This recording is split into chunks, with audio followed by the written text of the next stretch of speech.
Assalamualaikum warahmatullahi wabarakatuh. Perkenalkan, nama saya Najwa Salsabila Humaira dengan NIM 22101162200018. Video presentasi mind map ini dibuat untuk memenuhi tugas mata kuliah Media Pembelajaran Bahasa dan Sastra Indonesia yang diampu oleh Bapak Ahsani Takwim MPD. Baik, kalian sudah melihat di layar ada mind map yang sudah saya buat. Namun sebelum saya menjelaskan terlebih rinci lagi tentang mind map yang saya buat, saya akan menjelaskan mengapa saya mengambil materi ini, yaitu materi karya ilmiah dengan judul bab berperan dalam konservasi alam Indonesia lewat karya ilmiah. Nah, materi ini saya dapatkan dari buku yang dibuat oleh Kementerian Pendidikan, Kebudayaan, Riset dan Teknologi Republik Indonesia tahun 2021 dengan judul buku Cerdas, Cergas, Berbahasa dan Bersastra Indonesia untuk SMA atau SMK kelas 11. Kalian bisa mengaksesnya melalui internet. Kalian bisa cari judul sudah saya sebutkan tadi. Nah, alasan saya mengambil materi ini karena selain pengalaman saya waktu saya masih sekolah menengah atas, saya sempat disinggung mengenai materi karya ilmiah, namun tidak dijelaskan secara rinci.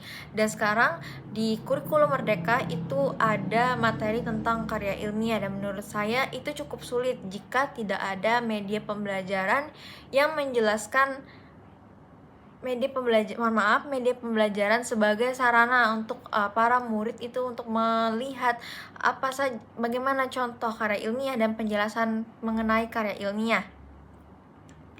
Baik, langsung saja di mind map saya yang pertama itu ada tentang mengenal karya ilmiah tentang konservasi alam. Nah, jadi di sini di bab ini karya ilmiah pembelajaran karya ilmiah itu melalui alam Indonesia. Jadi akan ditampilkan sebuah tulisan berupa artikel mengenai alam Indonesia. Nah, menurut Laba dan Rinayanti, karya ilmiah adalah suatu karya dalam bidang pengetahuan dan teknologi yang berbentuk ilmiah. Menurut Kamus Besar Bahasa Indonesia, karya ilmiah adalah karya tulis yang dibuat dengan prinsip-prinsip ilmiah berdasarkan data dan fakta. Nah, itu tadi adalah penjelasan sedikit mengenai karya ilmiah, dan di buku itu juga ditampilkan contoh salah satu karya ilmiah yang berjudul Status Kondisi Terumbu Karang di Teluk Ambon dari Widya Riset LIPI. Nah, jadi di situ akan ditampilkan satu karya ilmiah, yaitu berupa artikel ilmiah yang dibuat oleh Terry Indrabudi dan Robert Alix. Di situ juga ada struktur susunan dari karya ilmiah itu terdiri dari abstrak, pendahuluan,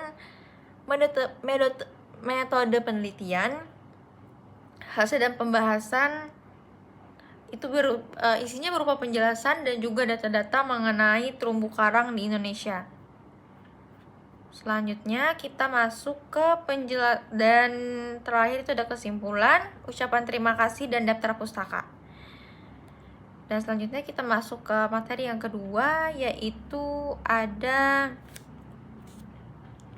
memahami struktur karya ilmiah. Nah, sudah pasti untuk karya ilmiah itu sudah ada strukturnya, dan sudah seperti saya sebutkan di awal tadi, beberapa dari struktur karya ilmiah, salah satunya di artikel itu ada strukturnya seperti abstrak, pendahuluan, hasil pembahasan, metode penelitian, hasil dan pembahasan, simpulan, lalu daftar pustaka. Jika diperlukan ada ucapan terima kasih. Dan di buku ini juga sudah dijelaskan begitu rinci mengenai struktur karya ilmiah. Mengapa saya mengatakan tadi ini adalah bukan materi yang mudah untuk dipahami, karena murid-murid kebanyakan itu mungkin belum tentu tahu benar bagian dari struktur karya ilmiah itu seperti abstrak. Mereka pasti akan berpikir abstrak itu bagian yang mana. Pendahuluan mungkin beberapa sudah mengetahuinya, hasil pembahasan juga beberapa mengetahuinya, namun di bagian abstrak, metode penelitian mungkin itu terdengar asing bagi mereka. Jadi menurut saya ini sangat perlu ditampilkan melalui media pembelajaran. Nah, salah satu contohnya media pembelajaran yang mungkin bisa digunakan di dalam pembelajaran tentang karya ilmiah ini adalah salindia. Jadi guru menampilkan salindia berupa struktur-struktur dari karya ilmiah tersebut. bisa mengambil artikel ilmiah. Lalu kita lanjut yang ketiga, itu ada menganalisis ragam bahasa karya ilmiah. Di dalam tulisan ilmiah ini sudah pasti ada ragam bahasa yang harus kita ketahui. Nah, mungkin yang biasanya adalah yang pertama, karya ilmiah itu harus objektif, yang artinya penjelasan yang diberikan itu harus berdasarkan fakta dan kebenarannya. Lalu yang kedua ada reproduktif, ada bermakna denotatif, dan sebagainya. Jadi itu harus ditunjukkan juga kepada para peserta didik untuk mereka bisa memahami ragam bahasa di karya ilmiah, sehingga ketika mereka diminta untuk menuliskan karya ilmiah, mereka tidak kebingungan. Lalu kita lanjut ke materi yang ketiga, itu ada materi keempat, menganalisis karya ilmiah. Di sini karena tadi di tema bab ini adalah berperan dalam konservasi alam Indonesia lewat karya ilmiah, maka menulis karya ilmiah kali ini ada berhubungan dengan temanya alam Indonesia. Jadi para peserta didik itu diminta untuk menulis karya ilmiah. Namun sebelum mereka menulis karya ilmiah, harus dipastikan mereka sudah mengetahui yang pertama, tentang apa itu karya ilmiah, lalu jenis-jenis karya ilmiah itu seperti apa saja, dan mereka harus memahami struktur karya ilmiah. Lalu dan menganalisis ragam bahasa karya ilmiah harus mereka gunakan ketika menulis karya ilmiah. Baru mereka bisa menulis karya ilmiah, dan juga menulis karya ilmiah ini tidak langsung menulis karya ilmiah. Mereka harus mencari jurnal-jurnal artikel ilmiah sebagai acuan mereka ketika menulis. Dan yang terakhir itu ada menyajikan karya ilmiah. Nah, di sini murid itu diminta untuk menyajikan karya ilmiah, dan seperti saya sebutkan tadi bahwa saya sebagai seorang pengajar akan menyajikan contoh-contoh karya ilmiah itu melalui salindia, dan juga saya akan mempelajari mereka bagaimana membuat daftar pustaka yang benar melalui Mendeley ataupun Jeteroap. Jadi saya akan menunjukkan bagaimana cara menggunakan Mendeley itu, ataupun jika ada murid yang membawa perangkat komputer ataupun laptop, saya akan membantu langsung untuk